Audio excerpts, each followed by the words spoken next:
to where it looked like the New England Patriots have control of that first pick now. Does this Another Sunday night. how does this change the outcome or the outlook of the draft in your eyes? So let me play like none of this stuff had happened, right? And we're just talking very general about the draft.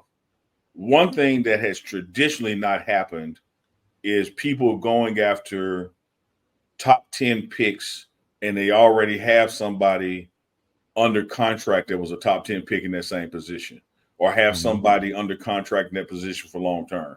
I think what you saw happen last year with Atlanta already having Kirk Cousins and then drafting Penix kind of just changed the game on what you can expect from people. You don't know what to expect. New England, for lack of a better description, you think they have their quarterback. But what's been proven in last year's draft, when you got a quarterback, you still go get another one. And by the time the next season's in, he'll probably be starting. So it's going to be interesting to see how this develops. Of course, Tom Brady and SHEDEUR have a relationship, and I'm including Coach Prime in that. Robert Kraft, well-respected owner, because I know one of the things Coach Prime is going to be looking for wherever SHEDEUR lands, should they agree to be drafted by someone, is who is going to be there to develop him.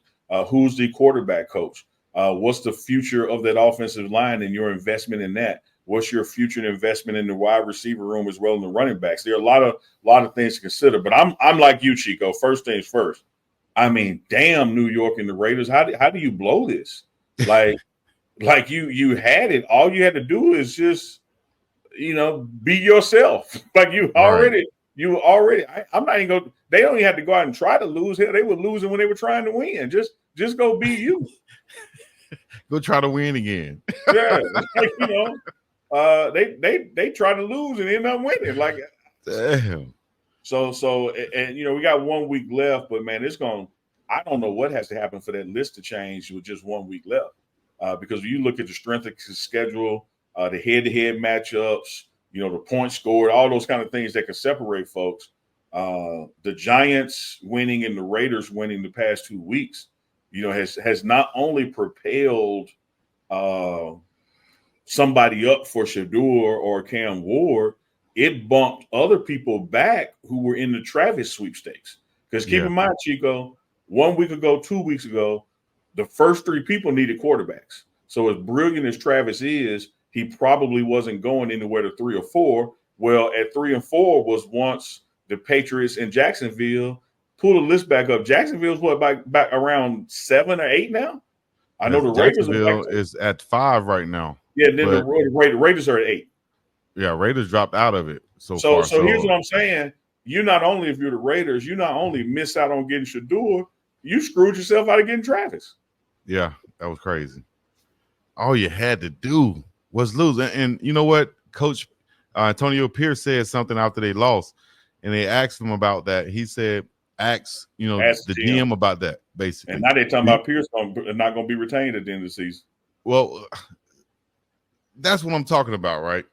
You put these coaches, and I hate to use race or whatever, but it's true sometimes. You see a lot of these black coaches in the positions at times where the teams are having to tank or don't have a quarterback, and it seems like they just take the team, and then once they go down and dip and end up with that first or second or top pick, then they get rid of that quarterback and bring in another guy who then takes the reins and try to take the credit for whatever it was done.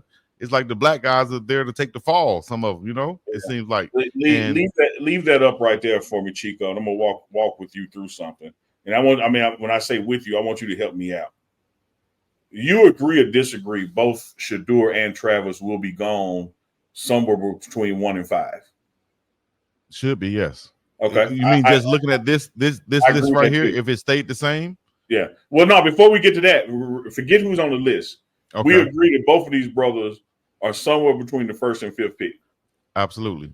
Now, when you look at the list and we see who has the 1 through 5, as I look at this list, the only one glaring to me that a person like Deion Sanders would not want one of his sons to go to would be the Browns. That ain't nothing he told me. This is me just knowing him, being around him. He has never said to me, I ain't letting them go to Cleveland.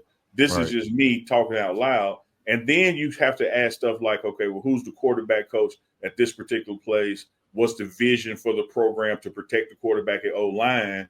And so if New England is satisfied with their quarterback, okay, they can certainly go SHEDEUR there. The Giants would still be in a position that they could wait on Cam Ward at 3 or 4. I could see the Titans going ahead and grabbing, a Travis, at 2, or he could still be there. Who's the Titans quarterback? I'm not sure. I'm just saying that I could see the Titans just grabbing the best available player, whether it's quarterback or not. Mm-hmm. So, like, if they miss a SHEDEUR, right, because he just got gobbled by New England, I could see them choosing a Travis over a Cam Ward. Because here's what we know, Chico. Let's be real.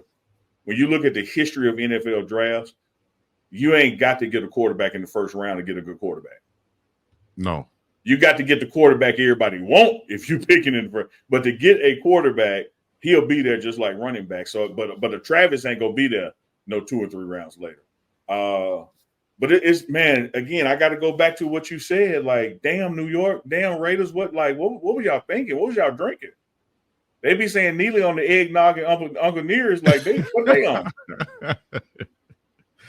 Man, and now it look like the Titans are gearing up to take them, as they're saying. They just received a Christmas gift that SHEDEUR Sanders might have just fell in their lap. Yeah. So, hey. We'll see somebody saying Will Levis. I'll definitely take SHEDEUR Sanders over Will Levis or whoever else they have on their roster right now at the QB position. And again, man, money walk bullshit. Money talks bullshit walks. When you look at what Atlanta did, if they were willing to lose that kind of cash on having a Kirk Cousins and still drafting a Penix, knowing that if this works well, Penix is going to still take over. Mm-hmm. What you think people are willing to do for SHEDEUR from a risk standpoint? Yeah. If he's there, you can't pass up on him. On losing $10 million. No, you can't pass up on him like that. So if it stays the same, then we're looking at. Let me see if I can pull it back up. If it stays the same, we're looking at New England, and I will predict this: New England take Travis, bam, number 1. Look now, hey, we'll have them going 1 and 2 now. Yep. Yeah, I think that'll be great too. Absolutely. Yeah, absolutely. Yeah, absolutely. And then Cleveland wouldn't have a chance to take neither one.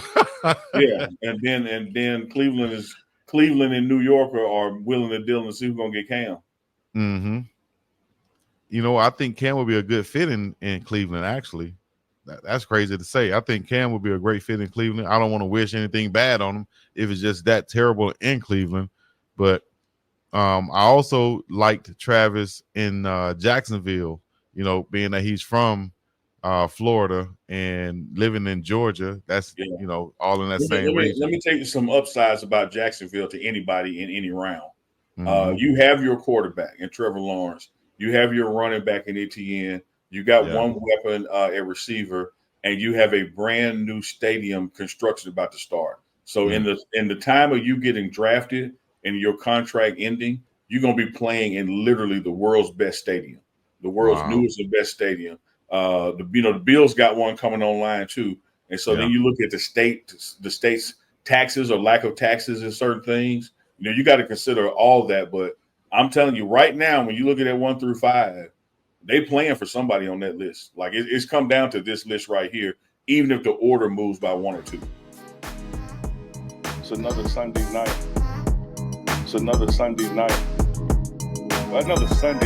live. And they say that we only together on Sunday nights live. We here right now, baby, in the flesh. It's live. Get you some.